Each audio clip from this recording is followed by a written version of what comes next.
Good day, everyone. Welcome to Blacklogic. Trump says that Zelensky could end the Ukraine war almost immediately, hitting a simple solution before high-stakes White House talks.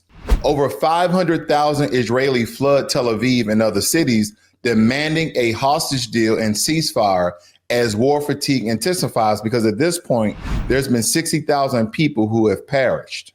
U.S. halts medical visas for Gaza's 6 children after pressure from far-right activists, drawing sharp criticism from humane rights groups. And GOP-led states deploy National Guard troops to D.C., citing safety concerns despite dropping crime rates, sparking fears of political theater, and everyone chiming in on what they believe the violence in D.C. is and what it was, not looking at every major city in America and how they have more crimes than D.C.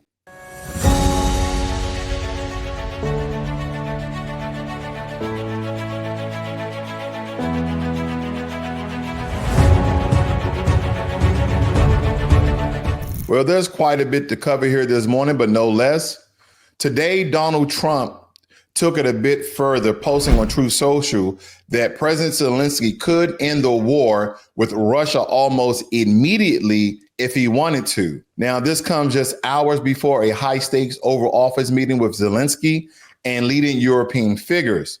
And fans of peace deals take note as Trump is pushing hard, but at what cost? Because when we look at this, they're basically stating that if President Zelensky is willing to give up Crimea and promise never to join NATO, I want you guys to think about that. Why would President Putin want him not only to give up Crimea, which we're going to cover here a little bit later, folks, but never to join NATO of the Western, not the Eastern European powers? I wonder what strategic sort of strategy that is, because again, if he simply just gives up Crimea and never join NATO, supposedly they will never have issues with Russia. That is what the reports are stating. So again, we'll see how that unfolds as a lot of the European leaders will be at the White House in DC this week, or even today, rather. There's also something I want to show you guys here very quickly, because there's very large protests in Tel Aviv and Israel. Give me 1 second here. I see this continues to try to block my site here. Give me 1 second.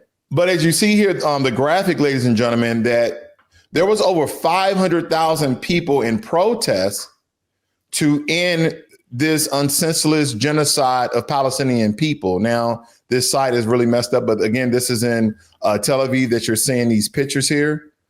Okay, a lot of things are occurring. They really don't want to show this, as you can tell, because of the amount of people. A lot of the Jews out here in Israel are definitely against the senseless killing of Palestinians. And as we look at this, it's very heartbreaking that now the same people that the atrocities that occurred against, they're now crying out, stating that this is enough. It's been enough at 40,000 people, at 50,000 people. Now, the numbers are at 60,000 people have perished of Palestinian heritage, and maybe only 10 to 15,000 of those people were Hamas. Now, as we look at this, as I stated, in Israel, and again, you have a lot of the Israelites here are very frustrated, and this has boiled over that the streets in a very nationwide protest demanding an end to the Gaza war and a prisoner exchange for hostages. And these are the largest demonstrations since the conflict began. And families and activists warning Netanyahu that the public patience is gone. They're no longer willing to deal in the occupation of Gaza. Because I think when we really talk about this, the Israeli in Israel, they know that by continued occupation and genocide of Palestinians, that this will eventually incite more violence. Again, the American military, we know more than anybody else, when you go inside of countries and you're looking for a particular militant and or terrorist group, when innocent civilians begin to be harmed more so than the terrorists that you're going after, you then create more terrorists. Is this the nature of war, unfortunately? So again, if these are not going to be targeted attacks, if you're talking, you starting the occupation of Gaza once again, does the Israeli have enough history to know how the Palestinians in the Gaza region will respond? And I think they're thinking futuristically how they can stop a lot of conflict if they get on board and garner some sort of peace treaty and or ceasefire and start to broker and partner with Palestinian officials to eradicate the region of Hamas. What about work with the officials that are already in the region and state of of Palestine and or Gaza? You know, granted, I've said on many accord, they're not a unified group, but by partnering with them, you can gain more intel that can have you to do more targeted attacks. And what about the rebuilding of Gaza? You want to displace a lot of the Gazans, a lot of the Palestinians out of that region to do what? I digress because this story has been going on for quite some time now. And believe me, as more information comes out, I'll keep you guys updated right here on Blacklogic. Please hit that subscribe button as well as the notification bell so you're notified every time I release a video and or go live. And also hit the like button as well, ladies and gentlemen. Thank you so much for joining me here. Now and again, as we are looking at the situation unfold in Gaza in a move that has ignited international outcry, the U.S. State Department, as I told you, we're tied into this with Israel. We've been supporting this, has halted all visitor visas for Gaza children needing medical care. And the decision followed pressure from far-right influencer Laura Loomer, a proud Islamophobe, according to critics. And humanitarian groups are calling it a cruel blow to innocent kids.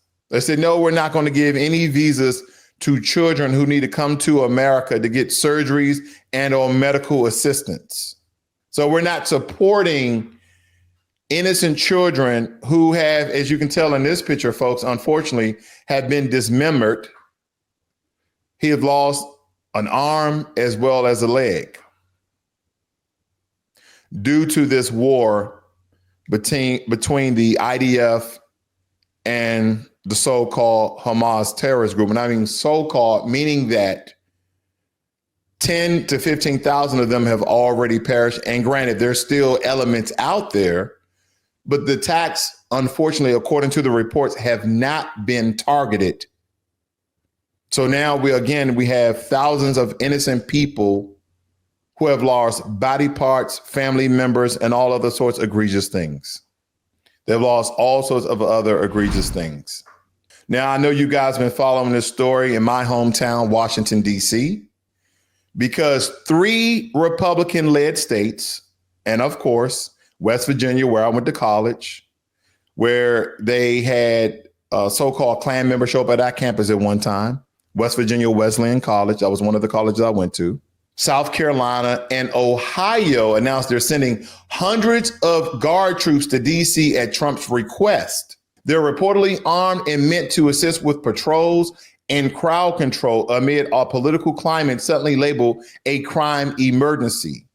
And critics point out violent crime is actually at a 30-year low in the Capitol. And again, I must bring it up. Why aren't you sending troops to Chicago? Why aren't you sending troops to Baltimore? Why aren't you sending troops to Nashville? Why aren't you sending troops to Memphis? Why aren't you sending troops to where 1% of biker gangs are committing crime and drug trafficking and people trafficking versus just where areas where there's large enclaves and population of Black Americans? Oh, because you guys commit the most crimes. Unfortunately, guys, I hate to burst your bubble on this. That's absolutely untrue. If you look at the DOJ and the FBI, Black Americans do not lead the nation in crime as a racial group. We do not. And if you look at it, the recent reports, even back from 5 years, again, this is not to target any group, but this is the state of fact, it's been white Americans. Some people will state, well, per capita, there's more white Americans in America than Black Americans. Well, according to the percentage, because that's what you have to go to. You can't go by simple numbers because, of course, we're outnumbered. But according to the percentages, they still outnumber us in crime. Now, when it comes to murder, then we have a debate and argument that we can discuss and how these things actually transformed, and how the results are then spoke about. Because some people will state that we can't trust government-led statistics, that we need to more so lean towards independent groups, and then you'll have the vice versa. But I believe, before I move any further, I do want to touch upon the situation, the reason why Russia and Ukraine have been in these constant conflicts throughout the past 30 years or so of who actually owns Crimea. This is one of the reasons why they're at war, ladies and gentlemen. We're going to touch on DC, so please stay tuned here. Now, long before modern borders, Crimea was fought over by the Greeks and the Khazars and the Kipchaks and the Mongols. Now, I'm not trying to give you the full history, but kind of give you some context, because then came centuries of the nomads, the Crimean Khanates under the Ottoman sway, and the Genoese trading dots dotting the coast. History wrote itself here in blood, salt, and the empire. Now, if we fast forward to 1783, with the Ottoman Empire weakening the Catherine the Great siege in Crimea, the annexation brought to an end to the Crimea Khanate and began a brutal era of Russification and Tatar oppression. Now, a lot of these words I may be butchering, so please excuse me.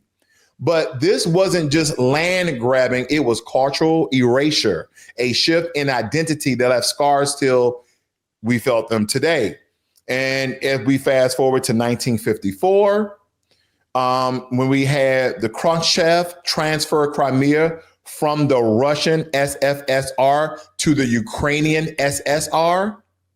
And why? Officially, economic integration and symbolic unity over 300 years since the agreement. But politically, some say it was a personal favor to Ukraine and a reshifting of power.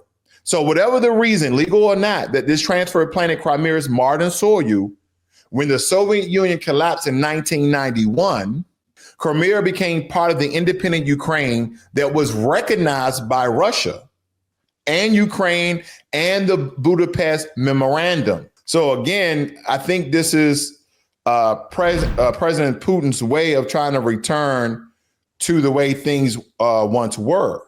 And this is the reason why these skirmishes, these conflicts, these battles continue to occur between Ukraine and Russia. Now, here's the raw truth, folks. Crimea is Ukrainian, not because of history, but because law and ethics demand it. It's not just real estate. It's a national honor. Ukrainian's constitution declares Crimea inseparable, and giving it up would erode trust in international norms. It will signal that the land grabs work and that geopolitical bullying pays, because again, Russia agreed way before Putin that Crimea would be Ukraine's. So the Crimea story is centuries in the making, from the Byzantine cathedrals to the Tatar Khanates. And again, these are a lot of the words they've been using in Eastern Europe, folks. So again, please excuse me as I butcher some of these names. But this comes from the Tsarist conquest to the Soviet politics and Putin's 21st century aggression.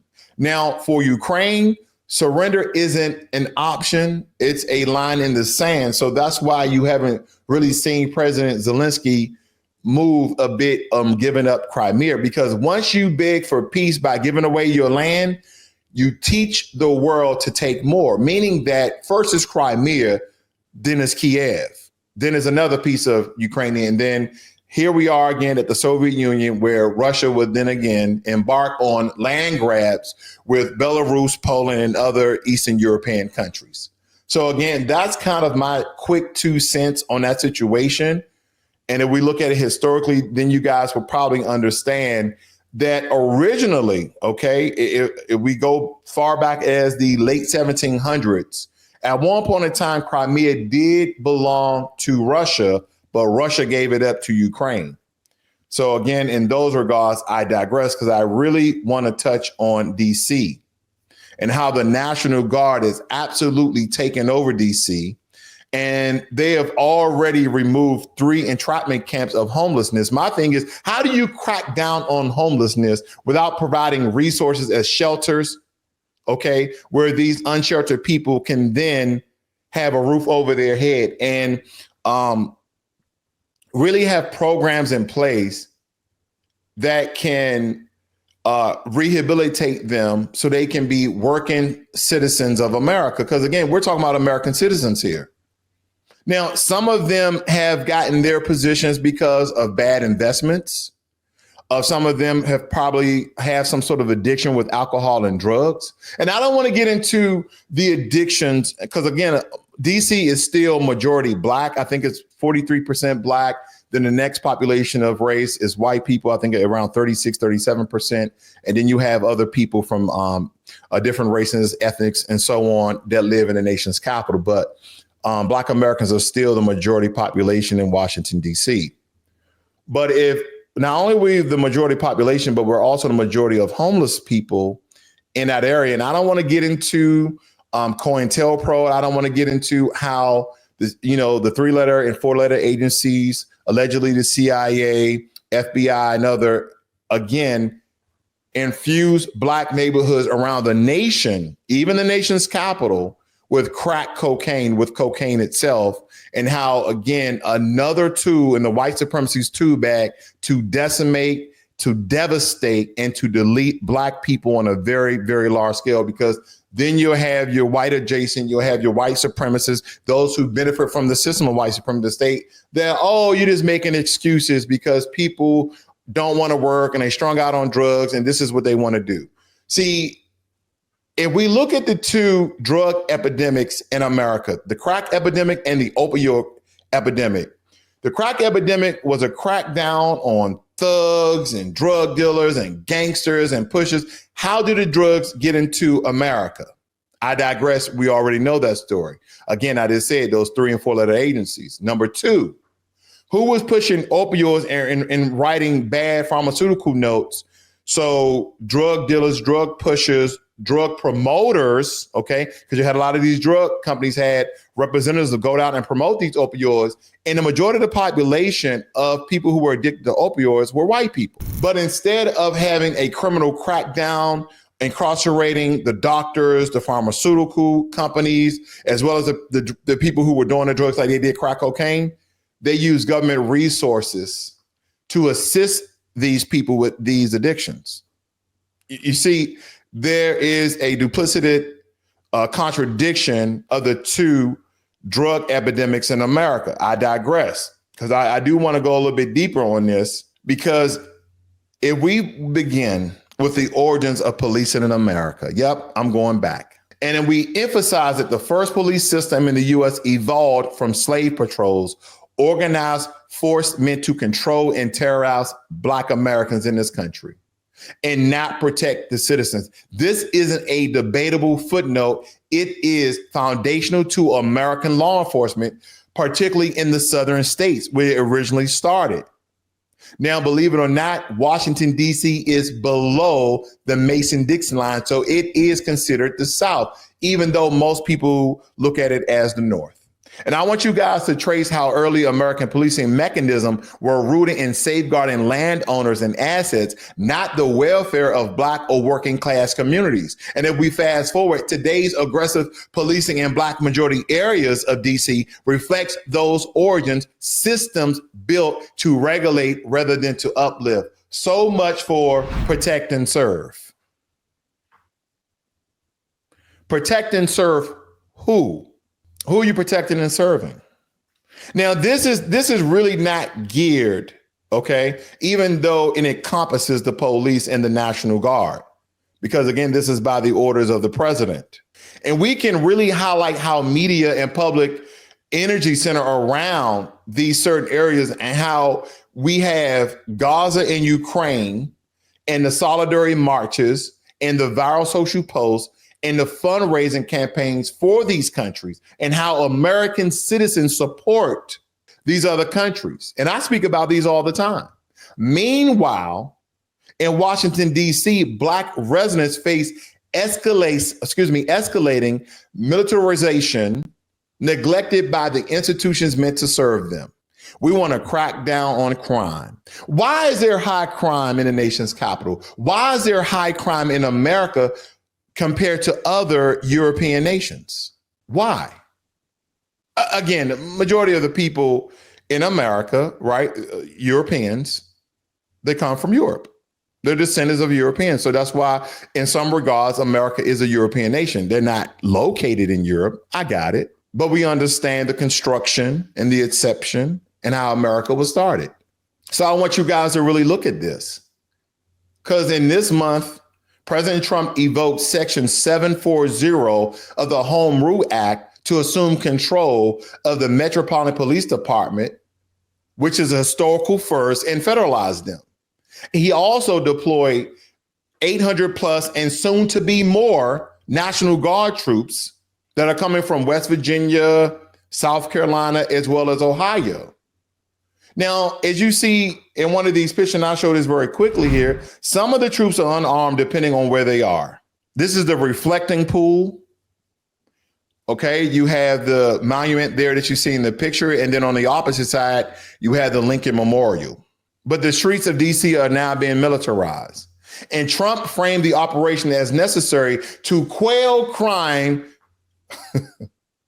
to stop bloodshed and bedlam and squalor.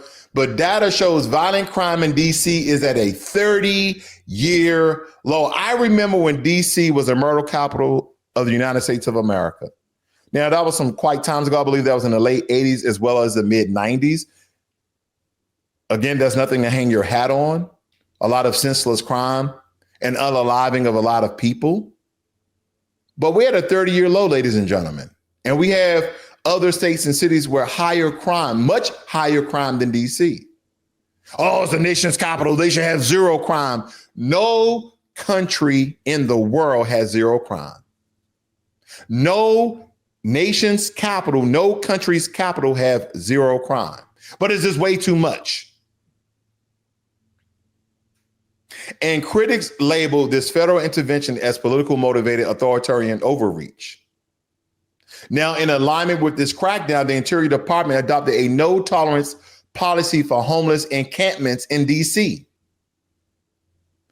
There should be no homeless encampments in DC, which is federal land that was given to create a federal state.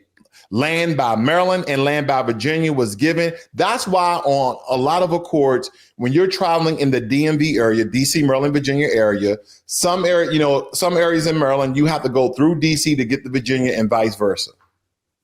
Now, to provide more context on the entrapment camps, and when we're referencing a lot of the homelessness in DC, roughly 75 camps were cleared near landmarks like the Lincoln Memorial, and advocates warned that dispersal uproots individuals from crucial support networks, healthcare, family services without any valuable refuge. And many have nowhere to go. DC's shelter system is overstretched, mental health beds are scarce, and Medicaid rare tape delays access for those without insurance.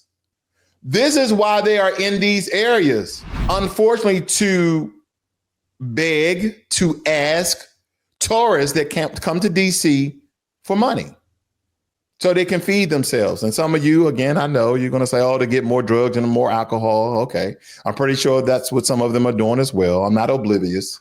But nonetheless, 75 camps were removed. And again, as I stated, some states with higher crime rates remain unmilitarized, for instance. No similar federal intervention in cities in the Midwest or South, despite similar or worse statistics. Now, as commentators note, Trump's rhetoric echoes a legacy of racist condemnation of Black-led or progressive cities, framing them as disorderly to justify heavy-handed federal control.